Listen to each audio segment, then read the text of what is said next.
Chers amis, bonjour, Bezrat Hashem, Nassem, Nassem, Echol, Masiyadenu. Pourquoi la tradition est de manger des produits laitiers le soir de Shavuot? Alors, il faut savoir qu'avant le don de la Torah, on n'avait pas l'interdiction de manger des animaux impurs, ni même au niveau de la Shrita, on pouvait le faire avec, comme ça c'est rapporté dans la Gmarolin, avec l'ongle.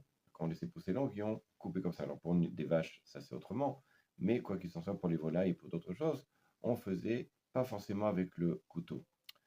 Après le don de la Torah, évidemment, l'interdiction s'est faite au niveau des animaux impurs et la shrita selon toutes les lois que l'on parlera peut-être un jour. Quoi qu'il en soit, lorsqu'ils sont arrivés veille du don de la Torah, il fallait cachériser les ustensiles, parce que les ustensiles étaient, soit ils appartenaient à des non-juifs, soit il fallait les purifier, etc. Et là, ils n'étaient pas prêts. Sachant que d'après la majorité des Chachamim, le don de la Torah s'est fait pendant Shabbat. Donc, et on ne peut pas cachériser, on ne peut pas tremper des ustensiles au mikvé, ni les cachériser pendant Shabbat, ni pendant Yom Tov d'ailleurs. Donc, qu'est-ce qui s'est passé? Eh bien, ils ont mangé des produits laitiers, c'était la seule chose qu'ils pouvaient faire ce jour-là.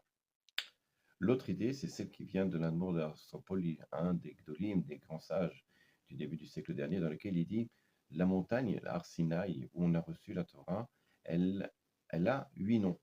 L'un des noms s'appelait Har Gavnonim, quand c'était rapporté dans la Torah. Il dit le mot de Gavnonim, c'est le mot Gvina, de fromage.